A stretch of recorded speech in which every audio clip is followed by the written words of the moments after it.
Friends, welcome to IGNOU Pointers. So, ഇന്നത്തെ IGNOU Pointers programme decode സെഷനിൽ നമ്മൾ decode ചെയ്യുന്നത് 3 MA കോഴ്സുകളെയാണ്. സോ എന്താണ് ഈ 3 MA കോഴ്സുകളുടെ പ്രത്യേകത എന്ന് ചോദിച്ചു കഴിഞ്ഞാൽ ഇത് 3ഉം എൻവയോൺമെൻറ്റുമായി ബന്ധപ്പെട്ട കോഴ്സുകളാണ്. അപ്പോൾ ഓൾറെഡി നമ്മുടെ ചാനലിൽ MSc എൻവയോൺമെൻറ്റ് സയൻസ് എന്ന് പറയുന്ന കോഴ്സിൻ്റെ പ്രോഗ്രാം ഡീകോഡ് അവൈലബിൾ ആണ്.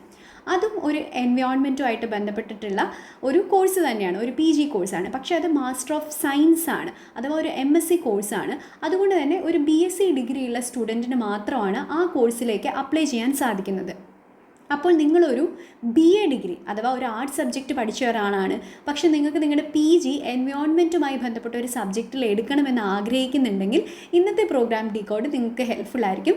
കാരണം അത്തരത്തിലുള്ള 3 MA എൻവയോൺമെൻറ്റുമായി ബന്ധപ്പെട്ട കോഴ്സുകളാണ് നമ്മൾ ഡീകോഡ് ചെയ്യുന്നത്. അപ്പോൾ നമ്മൾ ആദ്യമായിട്ട് പറയാൻ പോകുന്ന MA കോഴ്സ് എന്ന് പറയുന്നത് MA environmental and occupational health ആണ്. ഇതിൻ്റെ എലിജിബിലിറ്റി എന്ന് പറയുന്നത് ഗ്രാജുവേഷൻ ഇൻ എനി ഡിസിപ്ലിൻ ആണ്. അപ്പോൾ ഏതൊരു BA കാർക്കും അതിന് അപ്ലൈ ചെയ്യാവുന്നതാണ്. അതുപോലെ തന്നെ MA സസ്റ്റൈനബിലിറ്റി സയൻസ് എന്ന് പറയുന്ന കോഴ്സിനെ കുറിച്ച് നമ്മൾ ഡിസ്കസ് ചെയ്യുന്നതാണ്. മൂന്നാമതായിട്ട് MA എൻവയോൺമെൻറ്റൽ സ്റ്റഡീസ് എന്ന് പറയുന്ന കോഴ്സിനെ കുറിച്ചും നമ്മൾ ഡിസ്കസ് ചെയ്യും. സോ വിത്തൗട്ട് ഫർദർ ഡിലേ നമുക്ക് ഇതിൻ്റെ ഡീറ്റെയിൽസിലേക്ക് പോകാം. എങ്കിൽ പോലും നമ്മുടെ ചാനലിൽ ഓൾറെഡി MSc എൻവയോൺമെൻറ്റൽ സയൻസ് എന്ന് പറയുന്ന കോഴ്സ് ഡീകോഡ് ചെയ്തിട്ടുണ്ട്. അപ്പോൾ നിങ്ങൾ BSc ഡിഗ്രി ഉള്ള ഒരാളാണ്, നിങ്ങൾക്കൊരു MSc കോഴ്സ് ചെയ്യാൻ ആഗ്രഹിക്കുന്നുണ്ടെങ്കിൽ ആ പ്രോഗ്രാം ഡീകോഡ് കാണാവുന്നതാണ്. പ്രോഗ്രാം ഡീകോഡ് എന്ന് പറയുന്ന പ്ലേലിസ്റ്റിൽ ഒട്ടനവധി കോഴ്സസ് ഈ രീതിയിൽ നമ്മൾ ഡീകോഡ് ചെയ്തിട്ട് ലിസ്റ്റ് ചെയ്തിട്ടുണ്ട്. സോ അതിലേത് കോഴ്സിൻ്റെ ഡീറ്റെയിൽസ് അറിയണമെങ്കിലും നിങ്ങൾക്ക് ജസ്റ്റ് ആ വീഡിയോ കാണാവുന്നതാണ്. ആൻഡ് ഇഗ്നോയുമായി ബന്ധപ്പെട്ട ഫർദർ അപ്ഡേറ്റ്സ്, ഇൻഫർമേഷൻ തുടങ്ങിയ കാര്യങ്ങൾക്ക് നമ്മുടെ ഈ ചാനൽ സബ്സ്ക്രൈബ് ചെയ്യുക. അതുപോലെ തന്നെ ഇഗ്നോയുമായി ബന്ധപ്പെട്ട അല്ലെങ്കിൽ ഏതെങ്കിലും കോഴ്സുമായി ബന്ധപ്പെട്ട അഡ്മിഷനുമായിട്ടൊക്കെ ബന്ധപ്പെട്ട എന്തെങ്കിലും ഡൗട്ട്സ് ഉണ്ടെങ്കിൽ തീർച്ചയായിട്ടും നമ്മുടെ കമൻറ്റ് ബോക്സിൽ രേഖപ്പെടുത്തി കഴിഞ്ഞാൽ ഒരു 24 hours നമ്മൾ അതിന് റിപ്ലൈ പ്രൊവൈഡ് ചെയ്യുന്നതാണ്. അതേപോലെ തന്നെ നിങ്ങൾക്ക് ഡയറക്റ്റായിട്ട് കോഴ്സിൻ്റെ ഇൻഫോയോ അല്ലെങ്കിൽ ഏത് കോഴ്സ് സെലക്ട് ചെയ്യണം അങ്ങനെയൊക്കെ ഡൗട്ട്സ് ഉണ്ടെങ്കിൽ നമ്മുടെ വാട്സാപ്പ് നമ്പറായിട്ടുള്ള 95 62 63 64 69 എന്ന നമ്പറിൽ കോൺടാക്ട് ചെയ്യാവുന്നതാണ്. വോയിസ് മെസ്സേജ് ആയിട്ടോ ടെക്സ്റ്റ് മെസ്സേജ് ആയിട്ടോ നിങ്ങളുടെ ഡൗട്ട് രേഖപ്പെടുത്തി കഴിഞ്ഞാൽ തീർച്ചയായിട്ടും നമ്മളതിന് ഇത്രയും പെട്ടെന്ന് റിപ്ലൈ തരുന്നതാണ്. ഓക്കെ, സോ ഇന്ന് നമ്മൾ ഡിസ്കസ് ചെയ്യുന്ന first course MA environmental and occupational health. അപ്പോൾ ഇത് ഗ്രാജുവേഷൻ ഇൻ എനി ഡിസിപ്ലിൻ ആണ്. അതിൻ്റെ എലിജിബിലിറ്റി എന്ന് പറയുന്നത് മീഡിയം ഓഫ് ഇൻസ്ട്രക്ഷൻ ഇംഗ്ലീഷിലാണ്. ഇംഗ്ലീഷിലായിരിക്കും മെറ്റീരിയൽസ് അവൈലബിൾ ആയിട്ടുണ്ടായിരിക്കുക. അതുപോലെ തന്നെ ഇംഗ്ലീഷിലാണ് നമ്മൾ പേപ്പർ, ഫൈനൽ എക്സാം ഒക്കെ അറ്റംപ്റ്റ് ചെയ്യുന്നത്. ഇനി ഫസ്റ്റ് ഇയറിലും സെക്കൻഡ് ഇയറിലും വരുന്ന കോഴ്സസിൻ്റെ ലിസ്റ്റ് പ്രോഗ്രാം സ്ട്രക്ചർ എന്ന് പറഞ്ഞ് ടേബിളിൽ പ്രൊവൈഡ് ചെയ്തിട്ടുണ്ട്. അപ്പോൾ ഫസ്റ്റ് ഇയറിൽ വരുന്ന കോഴ്സസ് ഏതൊക്കെയാണ്? ഇൻട്രൊഡക്ഷൻ ടു എൻവയോൺമെൻറ്റ് ഹെൽത്ത്, അതേപോലെ environmental and occupational hazard, environment law, environment toxicology തുടങ്ങിയ കോഴ്സുകളാണ്. ഈ എല്ലാ കോഴ്സസും കമ്പൽസറി ആണ്. ഓരോ കോഴ്സിന് 4 ക്രെഡിറ്റ് വീതമാണ് വരുന്നത്. സെക്കൻഡ് ഇയറിൽ വീണ്ടും MGSE 009, MEV 1015 എന്ന് പറഞ്ഞ് കോഴ്സസ് ലിസ്റ്റ് ചെയ്തിട്ടുണ്ട്. അതും കമ്പൽസറി കോഴ്സസ് ആണ്. അങ്ങനെ ഒന്നാമത്തെ വർഷവും രണ്ടാമത്തെ വർഷവും ചേർത്ത് 80 ക്രെഡിറ്റ്സിനാണ് നമ്മൾ ഈ കോഴ്സ് മുഴുവൻ കംപ്ലീറ്റ് ചെയ്യുമ്പോൾ നമുക്ക് അവാർഡ് ചെയ്യപ്പെടുന്ന ക്രെഡിറ്റ്സ്. അങ്ങനെയാണ് നമുക്ക് ഡിഗ്രി അവാർഡ് ചെയ്യപ്പെടുക. ഓക്കെ, സോ ഇതാണ് ഈ കോഴ്സിൻ്റെ ഡീറ്റെയിൽസ്. അപ്പോൾ നിങ്ങളിവിടെ നോക്കുമ്പോൾ തീർച്ചയായിട്ടും എൻവയോൺമെൻറ്റുമായിട്ട് ബന്ധപ്പെട്ടുള്ള പേപ്പേഴ്സ്, കുറച്ച് പേപ്പേഴ്സ് വരുന്നുണ്ട്. അതുപോലെ തന്നെ ഒക്യുപ്പേഷണൽ സൈഡിൽ അല്ലെങ്കിൽ ഒക്യുപ്പേഷണൽ ഹെൽത്ത് സൈഡിലെ കുറച്ച് പേപ്പേഴ്സും ഈ ഒരു MA കോഴ്സിൻ്റെ ഭാഗമായിട്ട് വരുന്നുണ്ട്. സോ അതാണ് ഈ MA കോഴ്സിനെ കുറിച്ചുള്ള ഒരു ജനറൽ ഇൻഫോ.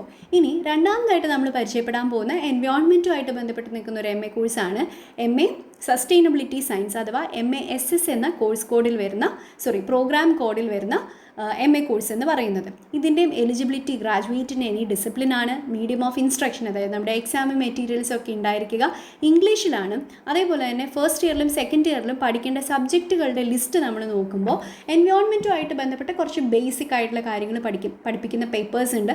അതുപോലെ തന്നെ സസ്റ്റൈനബിലിറ്റി അഥവാ സസ്റ്റൈനബിൾ ഡെവലപ്മെൻറ്റ് തുടങ്ങിയ ആശയങ്ങൾക്ക് പ്രാധാന്യം കൊടുത്തുകൊണ്ടുള്ള ഒരുപാട് സബ്ജക്ട്സ് അഥവാ പേപ്പേഴ്സ് നമുക്ക് ഈ കോഴ്സിൻ്റെ ഭാഗമായിട്ട് കാണാൻ സാധിക്കും.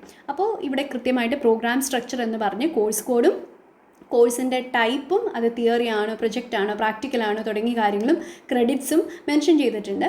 മൊത്തത്തിൽ ഈ കോഴ്സിൻ്റെ ഭാഗമായിട്ട് ഫസ്റ്റ് ഇയറും സെക്കൻഡ് ഇയറും ചേർത്ത് 72 ക്രെഡിറ്റ് ആണ്, അഥവാ 72 ക്രെഡിറ്റ്സ് ആണ് നമ്മൾ കംപ്ലീറ്റ് ചെയ്യേണ്ടത്. അപ്പോൾ ഫസ്റ്റ് ഇയറിൽ നമുക്ക് sustainability science, ecosystem, socio cultural system, ecological economics, institution, strategies, challenges, global strategies, population health sustainability തുടങ്ങി തിയറി പേപ്പേഴ്സ് പഠിക്കാനായിട്ടുണ്ട്. ഈ ഓരോ തിയറി പേപ്പേഴ്സിനും 4 ക്രെഡിറ്റ് വീതമാണ് ഉള്ളത്. ഇനി സെക്കൻഡ് ഇയർ വരുമ്പോൾ നമുക്ക് ക്ലൈമറ്റ് ചേഞ്ച്, അതേപോലെ mountain and hill ecosystem, aquatic ecosystem, fundamentals of CSR, പിന്നെ social ecology, monitoring and evaluation of projects തുടങ്ങിയ തിയറി പേപ്പേഴ്സും ഒപ്പം പ്രൊജക്റ്റ് വർക്ക് എന്ന രീതിയിൽ MSDP എന്ന് പറയുന്ന ഒരു പ്രൊജക്റ്റ് വർക്കും കംപ്ലീറ്റ് ചെയ്യേണ്ടതായിട്ടുണ്ട്. ഇപ്പോൾ നേരത്തെ നമ്മൾ പറഞ്ഞ MA കോഴ്സിലായിക്കോട്ടെ, അല്ലെങ്കിൽ ഇനി നമ്മൾ പറയാൻ പോകുന്ന MA കോഴ്സിലായിക്കോട്ടെ, മറ്റേത് പ്രോഗ്രാം ഡീകോഡിലും നമ്മൾ പറയുന്ന പ്രൊജക്റ്റ് വർക്ക് അല്ലെങ്കിൽ പ്രാക്ടിക്കൽ, ഇൻറ്റേൺഷിപ്പ് തുടങ്ങിയ കാര്യങ്ങൾ വരുമ്പോൾ അതിനെല്ലാം വേണ്ടി കൃത്യമായിട്ട് ഇഗ്നോ ഒരു ഹാൻഡ് ബുക്ക് പ്രൊവൈഡ് ചെയ്തിട്ടുണ്ട്. അപ്പോൾ ആ ഹാൻഡ് ബുക്ക് അല്ലെങ്കിൽ പ്രൊജക്റ്റിൻ്റെ ഗൈഡ് ബുക്ക്, ആ ബുക്ക് എടുത്ത് വായിച്ചു കഴിഞ്ഞാൽ നമുക്ക് പ്രൊജക്റ്റുമായിട്ട് ബന്ധപ്പെട്ട് എങ്ങനെയാണ് ആ പ്രൊജക്റ്റ് ചെയ്യേണ്ടത്, എന്തൊക്കെയാണ് അതിൻ്റെ പ്രൊസീജിയേഴ്സ്, എങ്ങനെയാണ് ഫൈനൽ പ്രൊജക്റ്റ് സബ്മിറ്റ് ചെയ്യേണ്ടത് തുടങ്ങിയ എല്ലാ കാര്യങ്ങളും ആ ഹാൻഡ് ബുക്കിൽ പ്രൊവൈഡ് ചെയ്തിട്ടുണ്ടായിരിക്കും. അപ്പോൾ ഒരു സ്റ്റുഡൻറ്റ് എസെൻഷ്യലി ചെയ്യേണ്ടത് ആ ഹാൻഡ് ബുക്ക് വായിക്കുക, അല്ലെങ്കിൽ ഹാൻഡ് ബുക്കിൻ്റെ ഡീകോഡ് വീഡിയോസ് വെച്ച് കൃത്യമായിട്ട് എന്തൊക്കെയാണ് ചെയ്യേണ്ടതെന്ന് മനസ്സിലാക്കി ആ സ്റ്റെപ്സ് ഫോളോ ചെയ്ത് കഴിഞ്ഞാൽ വളരെ ഈസി ആയിട്ട് നമുക്ക് പ്രൊജക്റ്റ് സബ്മിറ്റ് ചെയ്യാൻ സാധിക്കും. നമ്മുടെ ചാനലിൽ ഓൾറെഡി ഇത്തരത്തിൽ പ്രൊജക്റ്റുമായി ബന്ധപ്പെട്ട വിവരങ്ങൾ ഷെയർ ചെയ്യുന്ന വീഡിയോ അപ്ലോഡഡ് ആണ്. അപ്പോൾ നിങ്ങൾക്ക് അത്തരത്തിൽ എന്തെങ്കിലും ഡൗട്ട്സ് ഉണ്ടെങ്കിൽ തീർച്ചയായിട്ടും നമ്മളോട് ചോദിക്കാവുന്നതാണ്. ഓക്കെ, ആൻഡ് ഇനി മൂന്നാമതായിട്ട് നമ്മൾ പറയാൻ പോകുന്ന കോഴ്സാണ് MA എൻവയോൺമെൻറ്റൽ സ്റ്റഡീസ്. അപ്പോൾ അതിൻ്റെ പ്രോഗ്രാം കോഡ് എന്ന് പറയുന്നത് MA EVS എന്നുള്ളതാണ്. ഇനി ഇതിൻ്റെ എലിജിബിലിറ്റി എന്ന് പറയുന്നത് graduation from any discipline from A recognised university ആണ്. മീഡിയം ഓഫ് ഇൻസ്ട്രക്ഷൻ ഇംഗ്ലീഷ് ആണ്. ഇനി ഇതിൻ്റെ പ്രോഗ്രാം സ്ട്രക്ചർ നോക്കുമ്പോൾ സെമസ്റ്റർ വൈസ് ആണ് പ്രോഗ്രാം വന്നിരിക്കുന്നത്.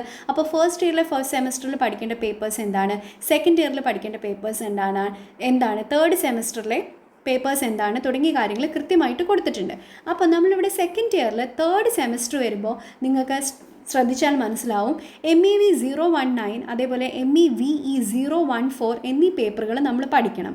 അതിനുശേഷം ഒരു ലിസ്റ്റ് ഓഫ് സബ്ജക്ട്സ് തന്നിട്ട് ആ താഴെ തന്നിരിക്കുന്ന സബ്ജക്റ്റുകളിൽ നിന്ന് ഏതെങ്കിലും 3 എണ്ണം സെലക്ട് ചെയ്യാനാണ് പറഞ്ഞിരിക്കുന്നത്. അപ്പോൾ ഇവിടെ 1, 2, 3, 4, 5, 6 ഓപ്ഷൻസ് നമുക്ക് പ്രൊവൈഡ് ചെയ്തിട്ടുണ്ട്. MEV 024, 002, 025, MSD 023, MEV 018, MED 003 എന്നീ പേപ്പേഴ്സ് തന്നിട്ട് അതിൽ നിന്ന് ഏതെങ്കിലും 3 എണ്ണം ചൂസ് ചെയ്യാനാണ് പറഞ്ഞിരിക്കുന്നത്. അതേപോലെ തന്നെ ഫോർത്ത് സെമസ്റ്ററിലും നമുക്ക് കൃത്യമായിട്ട് പേപ്പേഴ്സ് തന്നിട്ടുണ്ട്. അവിടെ ചോയ്സ് ഒന്നുമില്ല, നമ്മൾ കൃത്യമായിട്ട് ആ പേപ്പറുകൾ പഠിക്കുക. അതേപോലെ തന്നെ ഫോർത്ത് സെമസ്റ്ററിലെ MEVP 012 എന്ന് പറയുന്ന ഒരു പ്രൊജക്റ്റ് വർക്കും ഉണ്ട്. അതിനും എഗെയിൻ ഒരു പ്രൊജക്റ്റ് ഹാൻഡ് ബുക്കും കാര്യങ്ങളും ഉണ്ടായിരിക്കും. അത് ഫോളോ ചെയ്താൽ മതിയാവും. ഇവിടെ ശ്രദ്ധിക്കേണ്ട ഏക കാര്യം, തേർഡ് സെമസ്റ്ററിൽ നമുക്ക് ചൂസ് ചെയ്യാൻ വേണ്ടിയിട്ട് 6 സബ്ജക്റ്റുകൾ തന്നിരിക്കുന്നു. അപ്പോൾ അതിൽ നിന്ന് കൃത്യമായിട്ട് നമുക്ക് ഇഷ്ടമുള്ള സബ്ജക്ട്സ് അല്ലെങ്കിൽ നമുക്ക് പഠിക്കേണ്ട അല്ലെങ്കിൽ നമ്മുടെ കരിയറിന് മുന്നോട്ട് ആവശ്യമുള്ള സബ്ജക്ട്സ് തിരഞ്ഞെടുക്കാൻ ശ്രദ്ധിക്കുക. അപ്പോൾ ക്ലൈമറ്റ് ചേഞ്ച് അസസ്മെൻറ്റ് ടൂൾസ്, അതേപോലെ environmental and occupational hazards, climate change and society, sociology, ecology, globalisation, sustainability, environmental health and toxicology, energy and environment എന്നീ പേപ്പേഴ്സാണ് തന്നിരിക്കുന്നത്. അപ്പോൾ ഇതിൽ നിന്ന് ഏതെങ്കിലും ഇഷ്ടമുള്ള 3 എണ്ണം സെലക്ട് ചെയ്യാൻ ശ്രദ്ധിക്കുക. അതിനപ്പുറത്തേക്ക് ബാക്കി എല്ലാ കോഴ്സസും എല്ലാവർക്കും കമ്പൽസറി ആണ്. അവിടെ കൂടുതലായിട്ടൊന്നും മെൻഷൻ ചെയ്യാനില്ല. ഈ 3ാമത്തെ സെമസ്റ്ററിലെ സെലക്ഷനിൽ മാത്രം നിങ്ങളുടെ കരിയർ അനുസരിച്ച് അല്ലെങ്കിൽ നിങ്ങൾക്ക് പഠിക്കാൻ ഇഷ്ടമുള്ള സബ്ജക്റ്റ് അനുസരിച്ച് തിരഞ്ഞെടുക്കുക. അങ്ങനെ മൊത്തത്തിൽ 4 സെമസ്റ്ററും ചേർത്ത് അഥവാ 2 വർഷത്തിലുമായിട്ട് 80 ക്രെഡിറ്റ്സ് പൂർത്തീകരിക്കുമ്പോൾ നമുക്ക് MA environmental studies degree award ചെയ്യപ്പെടുന്നതാണ്. അപ്പോൾ ഇതാണ് 3 എൻവയോൺമെൻറ്റുമായിട്ട് ബന്ധപ്പെട്ട MA കോഴ്സുകളുടെ ഇൻഫോ എന്ന് പറയുന്നത്. MSc എൻവയോൺമെൻറ്റ് സയൻസ് ചെയ്യാൻ ആഗ്രഹിക്കുന്ന ആളുകൾക്ക് സെപ്പറേറ്റ് ആയിട്ട് നമ്മൾ പ്രോഗ്രാം ഡീകോഡ് പ്രൊവൈഡ് ചെയ്തിട്ടുണ്ട്. അപ്പോൾ BSc ഡിഗ്രിയുള്ള സ്റ്റുഡൻസിന് അങ്ങനെ ഒരു ഓപ്ഷനും അവൈലബിൾ ആണ്. സോ ഇത്രയും കാര്യങ്ങളാണ് MA ഇൻ റിലേഷൻ ടു എൻവയോൺമെൻറ്റുമായിട്ട് ബന്ധപ്പെട്ട് നമുക്ക് പറയാനുള്ളത്. നിങ്ങൾക്ക് ഈ 3 കോഴ്സുകളിൽ അഥവാ പ്രോഗ്രാംസിൽ എന്തെങ്കിലും ഡൗട്ട്സ് ഉണ്ടെങ്കിൽ തീർച്ചയായിട്ടും നമ്മളെ കോൺടാക്റ്റ് ചെയ്യാവുന്നതാണ് ബൈ വാട്സപ്പ്, അല്ലെങ്കിൽ നിങ്ങൾക്ക് യൂട്യൂബിലെ കമൻസ് ആയിട്ട് നിങ്ങളുടെ ഡൗട്ട്സ് രേഖപ്പെടുത്താവുന്നതാണ്. സോ നമ്മുടെ വാട്സപ്പ് നമ്പർ 9562636469 എന്നതാണ്. സോ വോയിസ് ടെക്സ്റ്റോ ആയിട്ട് നിങ്ങൾക്ക് തീർച്ചയായിട്ടും നമ്മളെ കോൺടാക്റ്റ് ചെയ്യാവുന്നതാണ്. Also, please subscribe to the channel, share this channel with your IGNOU friends so that we can reach maximum number of learners, and let us solve all the doubts together and have a happy learning journey. Thank you.